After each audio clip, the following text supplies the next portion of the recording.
स्वागत छ साथीहरु हाम्रो च्यानल रिपेयरमा। आज हाम्रो सामु रिपेयरको लागि आएको छ Samsung J2 mobile J2s 532G model number देखाइदिन चाहन्छु। मोडल नम्बर रहेको छ 532GF। यो हाम्रो अन भइरहेको छैन। एकपटक चार्ज लगाएर हेरौं। ल देख्न सक्नुहुन्छ साथीहरु, चार्ज पनि लागिरहेको छैन। हाम्रो चार्जरमा कुनै एम्पियर पनि देखाइरहेको छैन साथीहरु। एकपटक ब्याट्रीको भोल्टेज चेक गरौँ साथीहरु।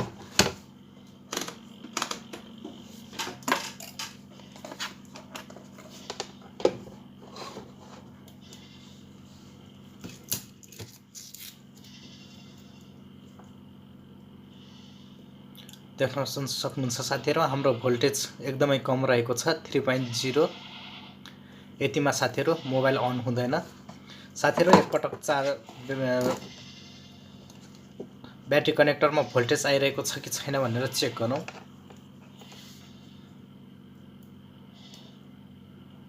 ल देख्न सक्नुहुन्छ साथीहरु, हाम्रो भोल्टेज पनि आइरहेको छैन ब्याट्री कनेक्टरमा। हाम्रो प्रब्लम चार्जिङ कनेक्टरमा रहेको छ साथीहरु। हामीले मोबाइल खोलेर यसको चार्जिङ कनेक्टर चेक गर्ने छ साथीहरु। ल साथीहरु, हामीले यो मोबाइल खोलौं। साथीहरु, मैले यो सबै नटहरु खोलिसकेको छु। अब यसलाई खोल्नको लागि हजुरहरुले यसरी सिम्पल तरिकाले खुलिहाल्छ। यो यसरी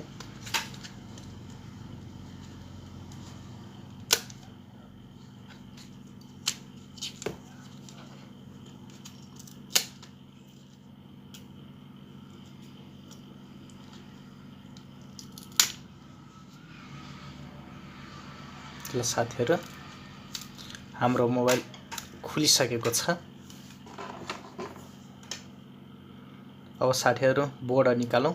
यो खोल्नको लागि यो खोलौं। क्यामेराहरु निकालेर राखौं।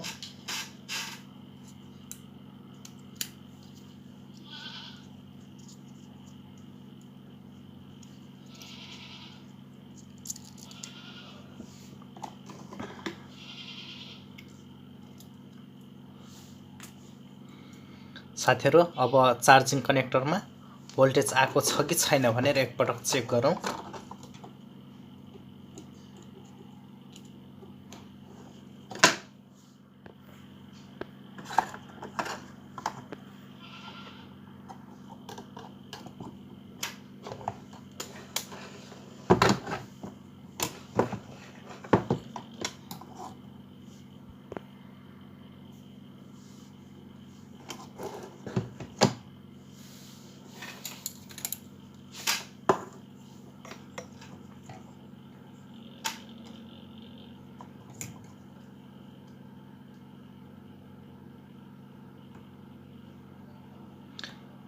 ल हेर्न सक्नुहुन्छ साथीहरु,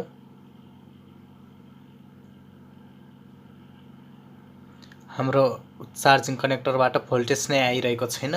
अब साथीहरु यो चार्जिङ कनेक्टर चेन्ज गरौँ।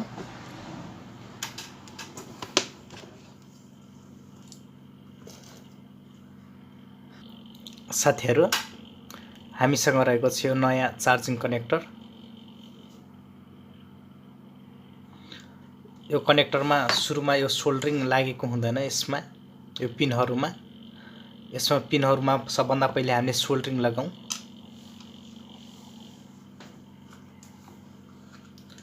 सोल्डरिङ लगाउँदा साथीहरु हाम्रो राम्ररी हटगनले जोड्दा राम्ररी चेप्टिने गर्दछ साथीहरु। तपाईहरुले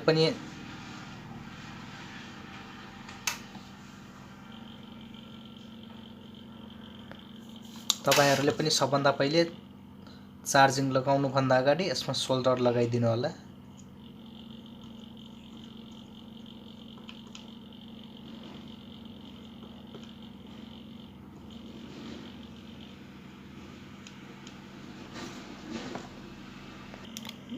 ल देख्न सक्नुहुन्छ साथीहरू, मैले एकदमै राम्रो तरिकाले सोल्डरिङ लगाइदिइसकेको छु।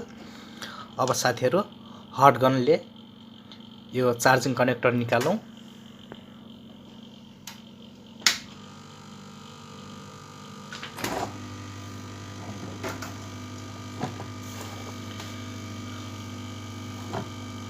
साथीहरू हामीसँग त्यति प्रोफेसनल टुल नभए पनि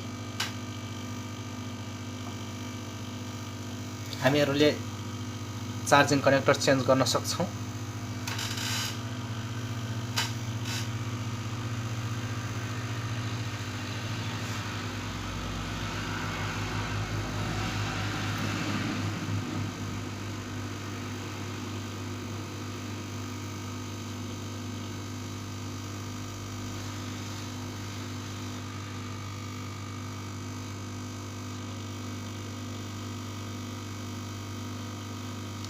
यसै गरी हेरिदिनु होला साथीहरू।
ल साथीहरू हाम्रो एकदमै राम्रो तरिकाले जुडिसकेको छ।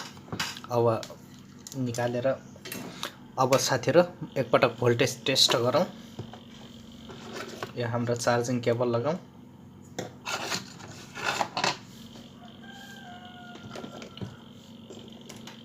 हाम्रो मल्टिमिटर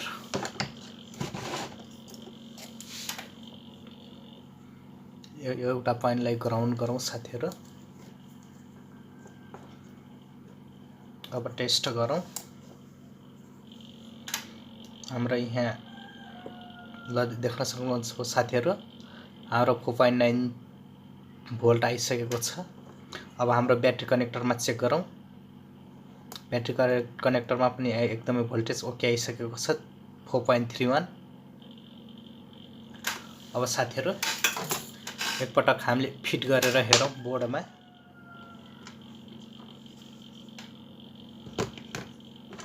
साथीहरू क्यामेरा लगाइदिउँ।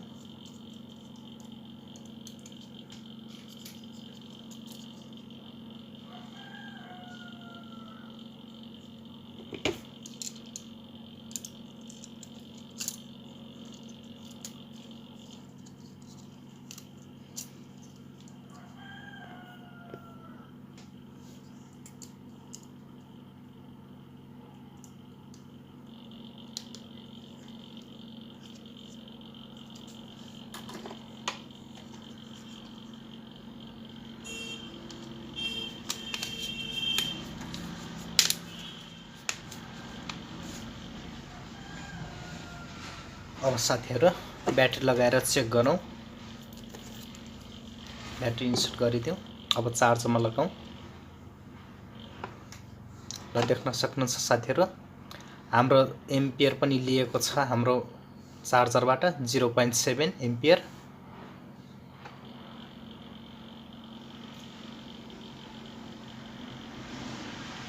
हाम्रो ब्याट्री एकदमै लो भएको कारणले ल देख्न सक्नुहुन्छ साथीहरू हाम्रो मोबाइल पनि चार्ज हुन लागिसकेको छ, 0% मा आइसकेको छ। एकछिन चार्ज लगाएर हेरौँ साथीहरू, अनि अन गरेर पनि देखाउने छु साथीहरू। देख्न सक्नुहुन्छ साथीहरु हाम्रो 1.1 एम्पियर ल्याइसकेको छ चार्जरबाट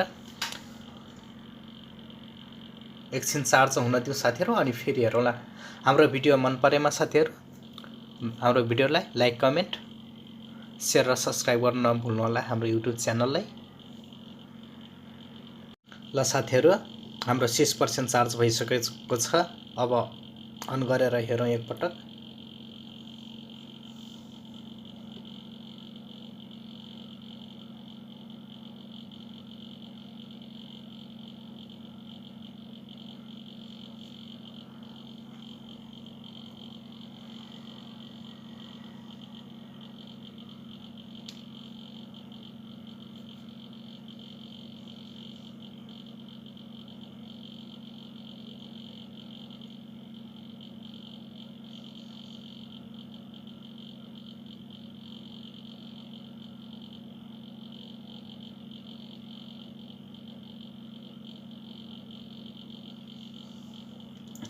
ल साथीहरु हाम्रो मोबाइल खुलिसकेको छ हाम्रो भिडियो मन परेमा साथीहरु लाइक कमेन्ट शेयर र हाम्रो युट्युब च्यानललाई सब्स्क्राइब गर्न नभुल्नु होला है त साथीहरु आजलाई यति नै अर्को भिडियोमा फेरि भेटौँला हस्त धन्यवाद।